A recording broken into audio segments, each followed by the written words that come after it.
अभी मेरे पास कुछ दिन पहले एक प्रश्न आया और उस प्रश्न में उनकी जो समस्या थी वो ये थी कि उस लड़की के साथ प्रेत बाधा थी। अच्छा। जो नॉर्मली होता है, आजकल ज्यादा बढ़ रहा है और बढ़ने का कारण भी कलयुग है जी। और आजकल का खान पान, रहन सहन, सारी चीजें आकर्षित करती हैं। तो प्रेतों के लिए ये बड़ी बड़ी अच्छी जगह होती है। तो उन्होंने कहा कि जी ऐसी ऐसी प्रॉब्लम है और ये समस्या है, क्या किया जाए। तो हमारा जो सूत्र था कहने का वो ये था कि भैया इसके लिए भी आपको इसी में जाना पड़ेगा। आप जिससे भी प्रेत बाधा दूर करवा सकते हो करवा लो, लेकिन टाइमिंग करा लोगे। मूल क्या है, अगर आपके प्रेत स्वयं के जो प्रेत हैं, पितर हैं, अगर वे सेटल हैं तो किसी बाहरी प्रेत को प्रवेश करने की जरूरत तो तब है ना, उसकी स्थिति तब बनेगी जब उसको मार्जिन मिलेगा, उसको जगह मिलेगी। जगह आपने दी है, क्योंकि जो आपके घर के भी प्रेत हैं अगर बहुत समय तक वो रुक जाते हैं तो वो अकेले नहीं होते हैं, वो कई सारे दोस्त बना लेते हैं। अच्छा। कई सारे दोस्त हो जाते हैं। तो कई बार ये होता है कि हम देखते हैं कि हम कर किसी का रहे हैं, वो आवाज किसी की आ रही है, पता पड़ा वो उसका कोई पड़ोसी कोई मरा होगा, उसका मित्र बन के बैठा है, वो भी इस मूड में है कि भैया हमारे यहाँ तो कोई है नहीं, इनसे उम्मीद है ये करवा रहे हैं तो हमारा भी हो जाए, हमारा भी हो जाए। बहुत बारीक, बहुत माइक्रो साइंस है। आप देखना, हमारे यहाँ जब कोई मर जाता है तो उसके पास एक दीपक जलाया जाता है जी। और अगर रात है तो उसको अकेला नहीं छोड़ा जाता, उसके पैर के दोनों अंगूठे बांध दिए जाते हैं, हाथों को सीधा कर दिया जाता है। ये पोजीशन वो होती है कि जिसमें कोई दूषित आत्मा प्रवेश ना कर सकते।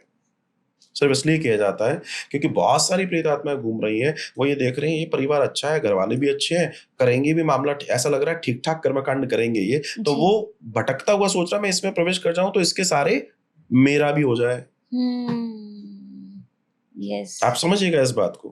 तो अगर कोई इन चीजों से भी गुजर रहा है, ये भी परेशानी है, तो उसके लिए भी वो अपने पितरों के कल्याण के लिए, अब आपको तो नहीं मालूम कौन सा पितर है, इसलिए फिर मैं कह रहा हूँ 16 दिवसीय। आपको नहीं मालूम आपके घर में परेशानी किससे है, इसलिए मैं कह रहा हूँ 16 दिवसीय।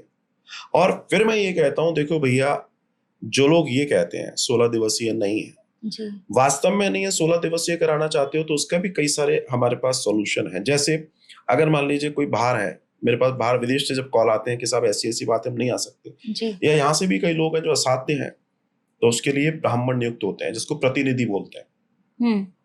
आपसे संकल्प लेंगे हम टेलीफोन पे, ऑन बिहाफ ऑफ यू, आपके बिहाफ पर वो व्यक्ति 16 दिवसीय पूरा कर्मकांड जो है वो करेगा और फल मिलता है, क्योंकि गोत्र तो आपका ही है, नाम तो आपका ही है, लिस्ट जो आपने भेजी है उन्हीं के नाम उच्चारण किए जा रहे हैं जी, सारी चीजें हो रही हैं। तो कोई अगर नहीं भी आ सकता तो इन दैट कंडीशन वो व्यक्ति के लिए 16 दिवस का ऐसे भी हो सकता है।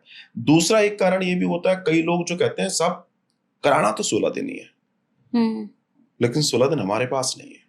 तो फिर मैं उनसे कहता हूं आप 7 दिन आ सकते हैं, आप 3 दिन आ सकते हैं, आप 1 दिन आ सकते हैं जी, बाकी दिन प्रतिदिन ही लगा देंगे। आप लास्ट में आ जाओ, पितृमोक्ष अमावस्या वाले दिन ही आ जाओ, अपने हाथ से स्वाहा कर दो।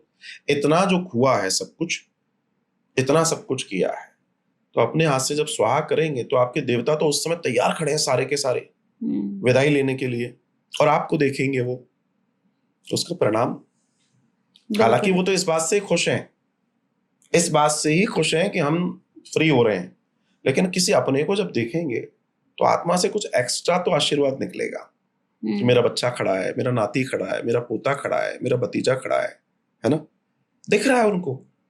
तो वो जो फील है, कई बार देखिए आशीर्वाद सब देते हैं, एक बार आत्मा से जो निकलता है उसकी बात कुछ और होती है जी। हम लोग इस चीज को बहुत प्रैक्टिकली देखते हैं और समझते हैं, आत्मा की आवाज आत्मा की होती है। पितृ अपना कल्याण चाहते हैं, लोगों को चाहिए, दुनिया में माथे पटकने से अच्छा है अपने पितरों को गति दे दो, वो तुम्हें वो गति दे देंगे जिसकी तुम कल्पना नहीं कर सकते।